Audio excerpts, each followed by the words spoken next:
Olá, crianças, tudo bem com vocês? Hoje é a nossa sexta aula de língua portuguesa com a turma do terceiro ano. Nós continuaremos no nosso livro 2, mas agora o capítulo 2, Palavras Contadas, das páginas 31 a 36. E os itens abordados nesta aula são a narrativa, a marcação do tempo, ficção e realidade e os adjetivos. Então, vamos para a página 31 falar um pouquinho sobre narrativa e marcação do tempo. Uma narrativa, como você viu, é marcada por episódios sucessivos, ou seja, uma coisa atrás da outra. Ou seja, por acontecimentos que vão se sucedendo um depois do outro, de forma lógica, para mostrar que o tempo passou. São usados alguns recursos próprios da narrativa.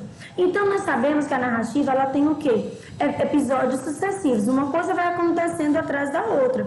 E aí nós temos que mostrar para quem está lendo o momento em que você vai estreando alguma coisa que começou, o momento que você vai falando que algo terminou, passou. Então, para isso, nós utilizamos alguns recursos. Vamos ver aqui o exemplo do nosso texto lá da baleia, né? A baleia pensou que esse velhinho pudesse caçá-la, por isso abriu sua enorme boca e engoliu bastante água, um monte de peixes, o barco e o velhinho. Passaram-se alguns dias. Você pode perceber aqui que esse passaram-se alguns dias, ele está sublinhado. Por que esse passaram-se alguns dias, ele está sublinhado? Porque ele indica ali que teve uma passagem do tempo.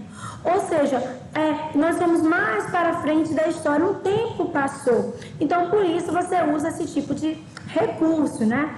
Nós também poderíamos escrever esse texto sem que o sentido total desse trecho, né, no caso, ele fosse modificado da seguinte maneira. Então, se eu quisesse também, eu poderia usar outras coisas, outras palavras que tivessem o mesmo sentido desse passaram-se alguns dias. Como, por exemplo, após alguns dias, passados alguns dias depois, após certo tempo.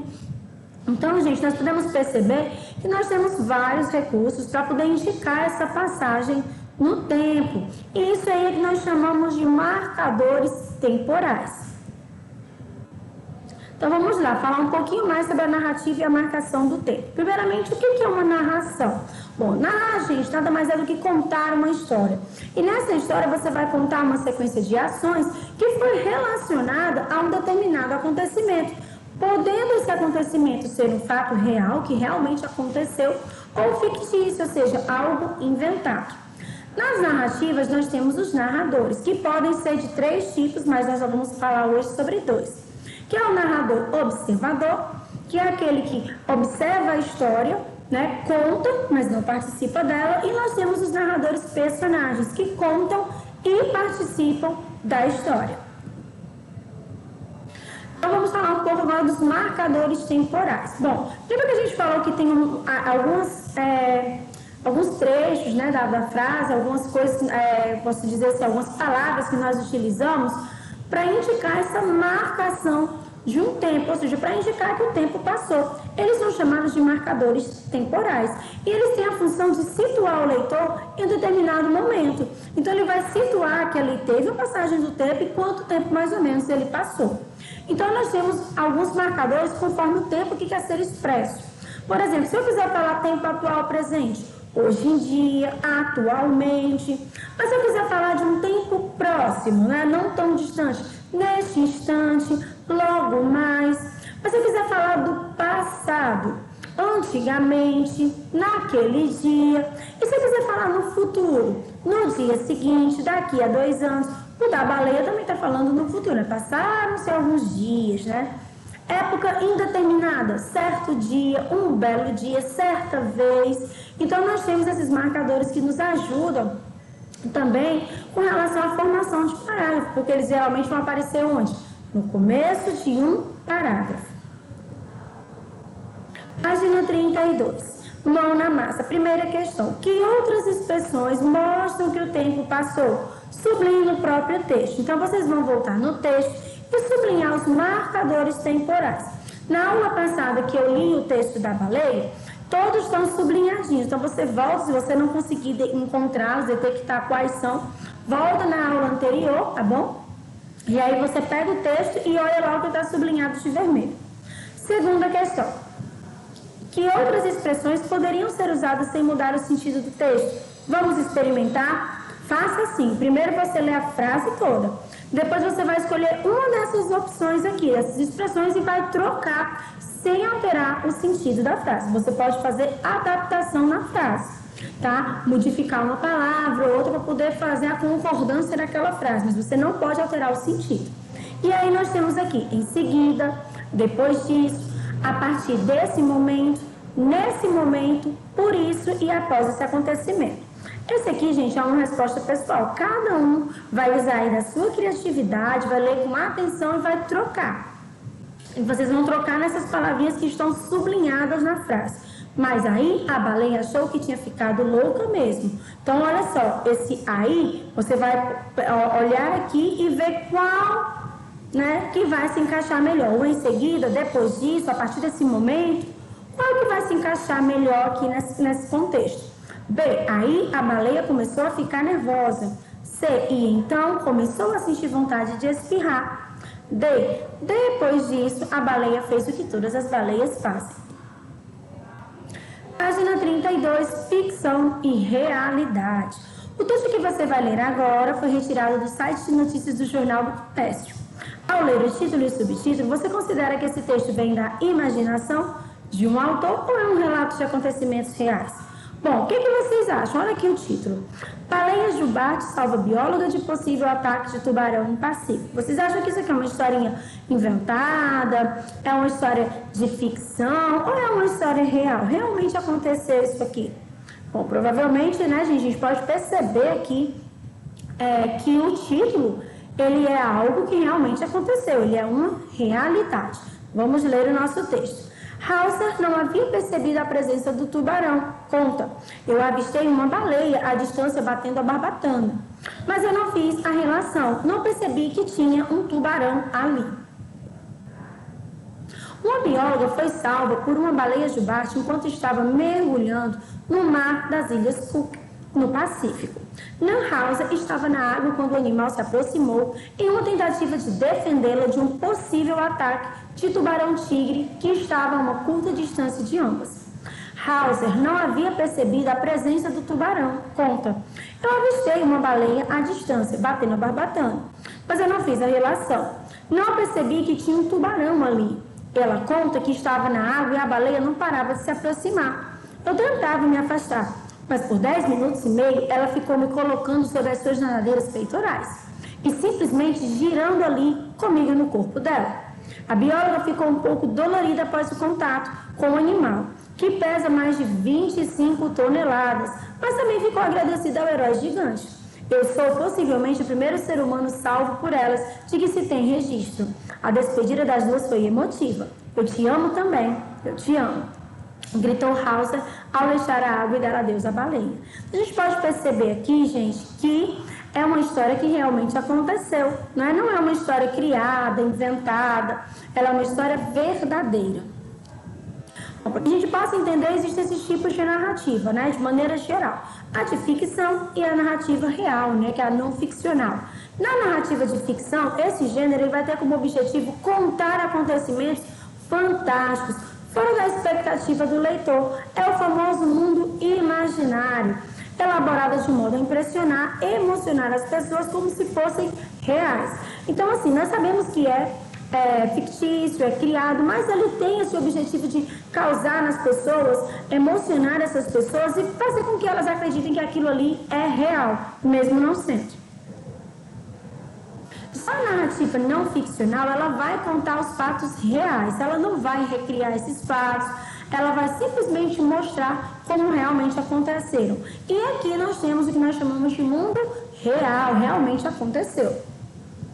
Bom, existem alguns gêneros, gente, que se enquadram nos dois tipos, né? Nós temos os gêneros que são gêneros de ficção, como o mito, que nós sabemos que os mitos eles não aconteceram de verdade. Então tem um deus Toba agitando lá o seu martelo, né? As lendas também, como no caso do Curupira, Mula Sem Cabeça, são histórias inventadas. A fábula também, a gente não vai ver um animal falando, né? Como aquele da cigarra e a formiga, animais falantes. também são fictícios, são inventados. Novela também, apesar de imitarem a vida real, são histórias inventadas, né? Histórias que não aconteceram de verdade. E o conto também. A gente tem os contos de fadas, né? Que realmente a gente sabe que não tem lobo falando, nem lobo atrás da chapeuzinho vermelho, nem de porquinho. A gente sabe que são histórias inventadas. E nós temos gêneros que são não ficcionais, que trazem a realidade, como é o caso da biografia, que você vai contar a história de vida de alguém verdadeira. A autobiografia, que você vai contar a sua história de vida. Notícia, que vai realmente noticiar, informar um fato que aconteceu, né, ou acontecerá. Reportagem também sempre vai trazer algo de verdade, algo real, né, algo que não é inventado. Página 34, mão na massa, primeira questão. Um relato real, como uma notícia, apresenta dados para que o seu público acredite que os fatos realmente aconteceram. Vamos encontrar esses dados no texto. Responda as questões a seguir. Item A. Onde aconteceu o relato? Bom, ele aconteceu nas Ilhas Cook, no Pacífico. B. Com quem? Nan Hauser, uma bióloga. C. Quando? Bom, foi próximo ao dia 10 de 1º de 2018, que é quando a notícia foi publicada. Segunda questão. Quem contou o que aconteceu à imprensa? Foi a própria Nan Hauser, né, gente? E de que maneira a pessoa que escreveu o texto marcou o discurso? Lembra que eu falei que notícia a gente tem um discurso indireto? Nesse caso aqui, ela utilizou as aspas para reproduzir. Ele não utiliza dois pontos e travessão. Utiliza aspas para reproduzir a fala da Nan Hauser. Quarta questão. Nós temos aqui alguns títulos, né, textos e imagens. Qual deles é fictício e qual deles é real? A gente pode perceber aqui que Léo e a Baleia é uma história fictícia, não é isso? Ó, olha aqui o desenho, tudo. E já no meu lado aqui esquerdo, nós temos uma notícia, a gente pode perceber que é uma notícia do estado de São Paulo. Turistas tomam susto quando baleia salta quase em cima de barco. Então aqui a gente pode perceber que é um relato real. Então do meu lado direito, Léo e a Baleia é fictício, do meu lado esquerdo, a redação do estado de São Paulo é real. Vamos falar agora um pouquinho sobre adjetivos, na página 35. Bom, gente, adjetivos é uma classe gramatical bem simples mesmo. Ele tem a função de caracterizar. Ele vai dar característica para um ser. Pode ser uma qualidade, pode ser um defeito, pode ser um aspecto, pode ser um estado, pode ser também um modo de ser. Ou seja, é uma característica de um substantivo. Então, vamos lá. Releia esta frase do conto A Baleia. E a baleia achou que estava ficando louca. Ou seja, qual é a característica da baleia nessa frase? Louca. Baleia, louca. Então, louca é a palavra que está caracterizando a baleia. E por isso é classificada como um adjetivo. E aqui nós temos outra frase. As baleias são mamíferos do mar. Nós sabemos que esse do mar é a característica desses mamíferos. E aí nós temos duas palavrinhas que estão caracterizando uma palavra, que é mamíferos. Esse do mar, ele tem a mesma função de um adjetivo, mas ele será chamado de locução adjetiva, porque ele é formado por mais de uma palavra. E nós sabemos que as locuções adjetivas, elas também podem ser substituídas por uma única palavra. Exemplo, do mar, marinho. Não é isso? Então, esse do mar pode ser substituído por marinhos, mamíferos marinhos. Então, vamos lá, gente, olha só. Muitas vezes nós temos que nós chamamos, acabei de falar para vocês, de locução adjetiva. Sempre que vocês escutarem esse termo locução, significa dizer que é mais de uma palavra. Locução adjetiva, mais de uma palavra que tem a mesma função de um adjetivo. Nós temos locuções verbais, nós temos locuções adverbiais. Então, gente, sempre que essa locução aparecer, é porque tem mais de uma palavra para expressar o que está sendo pedido naquela classe gramatical. Então, aqui nós temos algumas locuções adjetivas. E também podemos perceber que essas locuções adjetivas, elas podem ser substituídas por uma única palavra. Por exemplo, amor de mãe. De mãe está caracterizando o tipo de amor. E nós podemos substituir por amor materno. Conselho de pai, conselho paterno. Dor de barriga, dor abdominal. Aula da manhã, aula matutina. Prova da tarde, prova vespertina. Bandeira do Brasil, bandeira brasileira. Mais um pouquinho sobre adjetivos para que vocês possam fixar o conteúdo. Ela vai derivar do latim adjectivos e significa adicionado, somado. Portanto, é uma palavra que você vai adicionar um nome, né? E você pode estar adicionando dando o quê? Uma qualidade, um defeito, um estado. Variam é uma palavra que ela é variável, ou seja, ela tem suas variações, ela vai sofrer flexão. E nós temos essa flexão de gênero, por exemplo, feminino, masculino. A bola colorida, né? E nós podemos falar, por exemplo, menino bonito. Então, ele vai acabar se modificando com relação ao seu gênero, para combinar com o substantivo. Também pode variar com relação ao número, singular e plural, por exemplo, bolas coloridas, meninos bonitos. E também pode com relação ao grau, que vocês vão ver posteriormente, que é o comparativo e o superlativo. Aqui eu coloquei algumas palavrinhas que são adjetivos para que vocês possam conhecer, né? Tem vermelho, quente, pequeno, tímido, falador, alegre, tem várias aqui, né? Trabalhador, cuidado com algumas palavras. Tem palavras, gente, que elas podem aparecer como adjetivo em determinadas situações e podem aparecer como substantivo. Por exemplo, o trabalhador saiu cedo de casa. Né? Se eu falar o trabalhador saiu cedo de casa, é o homem, aquele homem. Então, ela é um substantivo. Mas ela pode aparecer como adjetivo. Por exemplo, que homem trabalhador, ou seja, que homem batalhador, né? Então, vai depender do contexto em que essa palavra ela é utilizada. Então, muito cuidado, vocês têm que ter atenção para ler a frase e identificar se aquela palavra está caracterizando. Se ela estiver caracterizando, ela é um adjetivo. Se ela estiver nomeando, ela é um substantivo. E locução adjetiva, que quando você usa mais de uma palavra e vai possuir a mesma função de um adjetivo, que é caracterizar. Em geral, ela vai vir com uma preposição, pode ser o com, o sem ou de, e um substantivo. Por exemplo, amor de mãe, né? Então, assim, isso você pode estar utilizando, pode ser o com, o sem ou de. Página 35, primeira questão, mão na massa. As palavras se referem aqui palavras se referem aos adjetivos em destaque nas frases abaixo. Pinte com lápis de cor. Eu marquei um xizinho, mas vocês podem estar marcando um xizinho, circulando, pintando, fica a critério de vocês. Item A. A baleia lembrou que não tinha engolido uma lancha, e sim um barco bem pobrezinho. O que era bem pobrezinho? O barco. B. Até que a baleia viu um menino com cara de maluco num barquinho. Quem é que era maluco? Era o menino, cara de maluco, né? C. Aí a baleia começou a ficar nervosa. Quem foi que ficou nervosa? A baleia.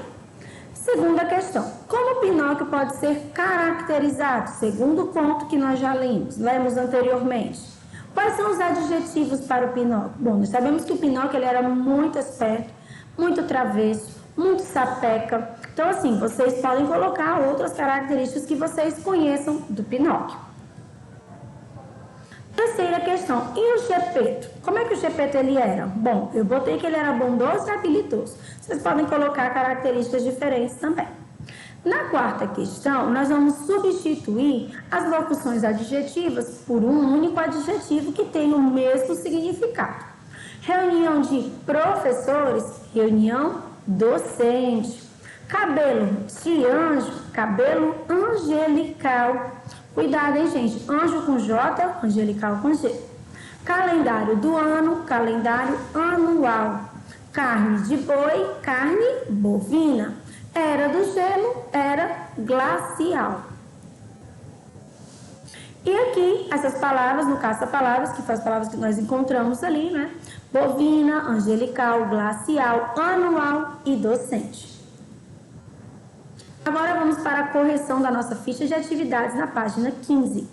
O texto que você vai ler agora está no mesmo livro que contém o conto A Baleia, que você leu na sala. Vamos ler com atenção. Ao contrário das histórias da Bela Adormecida, de João e Maria, da Branca de Neve e da Chapeuzinho Vermelho, todo mundo sabe quem inventou a história do Pinóquio? Foi Carlo Collodi, que nasceu em Florença, uma cidade linda da Itália. As aventuras de Pinóquio foram escritas em capítulos para um jornal. Saía um pedaço por dia ou por semana. É uma história bem comprida, com muitos pedaços. Nela, o boneco de pau tem muitas aventuras antes de se tornar um menino de verdade. Walt Disney e sua equipe pegaram só alguns pedaços da história de Pinóquio para fazer o desenho animado, porque não dava para contar tudo em 1 hora e pouco. Eu gosto muito do filme. Eu acho que é um dos melhores desenhos animados compridos que já foram feitos. A gente ri, chora, tosse, leva sustos, canta junto. Mas o Pinóquio do filme é bem diferente do Pinóquio do livro. O Pinóquio do Sr. Collodi é mais sapeca, mais maluco, menos bonzinho e menos bobinho. Primeira questão. Esse texto é um relato real ou uma história de imaginação? Bom, nós percebemos que é um relato real. Segunda questão. Como a história do Pinóquio foi originalmente publicada? Em pedaços no jornal, uma parte por dia ou por semana. Terceira, quem é o autor do Pinóquio? É o Carlo Collodi. Quarta questão, quem foi que levou essa história para o cinema, numa animação? Nós sabemos que foi o Walt Disney e a sua equipe. Quinta questão, já vimos que os contos, quando são recontados, eles são modificados. A história recontada pelo Walt Disney também passou por isso? Por quê? Bom, gente, nós sabemos que sim, a história ela foi modificada, né? Porque a história real ela era muito longa, original. Para o cinema, muitos episódios foram cortados para caber um pouco mais de 1 hora de filme. Também o personagem, segundo o autor do texto, era diferente. O Pinóquio original ele era bem mais sapequinha e mais maluquinho, né? Já o Pinóquio do Walt Disney ele era mais bonzinho, mais bobinho. Sexta questão, assim como a mesma história pode ter várias versões, também a imaginação de cada artista pode vir a desenhar um Pinóquio diferente. Então aqui nós temos vários Pinóquios, digamos assim, né? Cada um é uma versão do Pinóquio conforme o autor do desenho. Item A. De qual você mais gostou e por quê? Aí a resposta é pessoal. Vocês vão dizer qual foi o Pinóquio que vocês mais gostaram. Sétima questão. Escolha um personagem de conto de fadas e desenhe em seu caderno a sua versão desse personagem. Então, vocês vão escolher um personagem de um conto de fadas e vocês vão fazer o desenho de vocês, do jeitinho que esses autores aqui, esses artistas, fizeram desenhos diferentes do Pinóquio. Bom, gente, eu vou ficando por aqui. Espero que vocês tenham gostado da nossa aula. Continue estudando e se dedicando. E acompanhe as nossas postagens através da agenda eletrônica. Um grande abraço e até a nossa próxima aula. Tchau, pessoal!